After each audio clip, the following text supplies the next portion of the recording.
Por primera vez en 30 años y desde su creación, la Auditoría General de la Nación realizó un informe sobre un préstamo del Fondo Monetario Internacional. Este se originó en un acuerdo stand-by firmado en junio del 2018 por un monto de casi 57.000 millones de dólares. El mismo fue modificado en octubre de ese año, permitiendo aplicar los fondos del préstamo a gastos presupuestarios en general. El acuerdo fue firmado por el ministro de Hacienda y el presidente del Banco Central. Pero, ¿por qué es tan importante esta auditoría? Porque se trató de un préstamo extraordinario y excepcionalmente alto. De hecho, este fue el préstamo más grande de la historia de la Argentina y del FMI, representando 127 veces la capacidad de endeudamiento de Argentina con el fondo. Pero no solo eso. La importancia relativa del monto del préstamo respecto de la emisión de deuda y de la deuda total acrecentó su vulnerabilidad y aumentó los riesgos derivados de la estructura de la cartera de deuda argentina. Por este préstamo se pagaron comisiones y gastos al FMI por más de 13.000 millones de pesos, equivalentes por ejemplo al 52% del presupuesto del CONICET de 2018 y al 39% del mismo en 2019. ¿Qué se investigó en esta auditoría? Este informe tuvo como objetivo principal evaluar si el acuerdo stand-by se gestionó mediante procesos y procedimientos que aseguren una gestión eficiente y efectiva de la deuda. La AGN evaluó cumplimiento de normas y sanas prácticas internacionales, eficiencia, transparencia y efectividad en la gestión, que exista endeudamiento responsable, impacto en la solvencia y sostenibilidad de la deuda pública. ¿Qué reveló esta auditoría? El acuerdo fue firmado por el ministro de Hacienda, quien no tenía facultades para gestionar ni autorizar la deuda pública. No se cumplió con el artículo 61 de la Ley de Administración Financiera, que exige al Banco Central que, en caso de endeudamiento externo, emita un dictamen sobre el impacto de la operación en la balanza de pagos. No se cumplió con la norma que exige que los préstamos multilaterales se aprueben por decreto, ni tampoco pasó por el Congreso.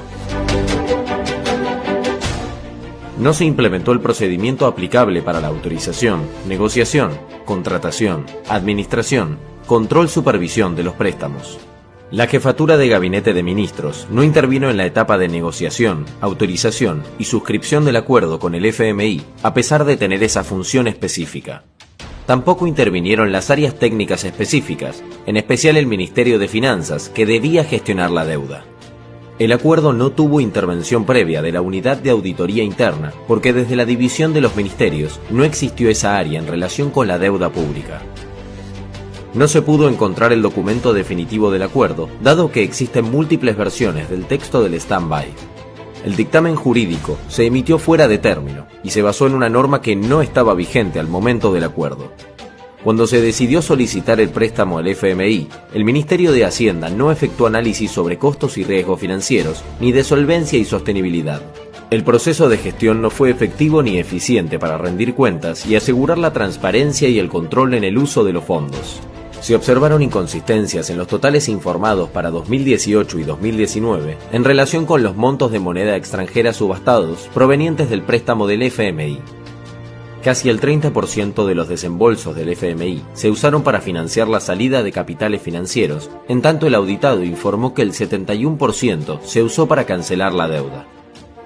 Durante el periodo del acuerdo se observó una salida de capitales considerable y continua. La implementación de las medidas para evitarla fue tardía. Las condiciones relacionadas a moneda, monto y plazo del acuerdo con el FMI aumentaron el riesgo de insostenibilidad de la deuda. En el año 2018, el indicador deuda PBI se incrementó y llegó a representar 84,8% del PBI, valor superado en 2019, cuando alcanzó el 89,4%.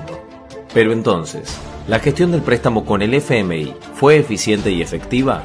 La respuesta es no.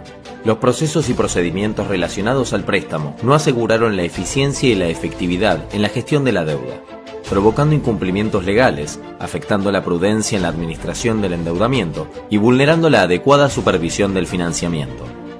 El auditado tomó decisiones sin contar con la debida información en cuanto al costo y riesgo asumidos, impactando en la solvencia y sostenibilidad de la deuda pública.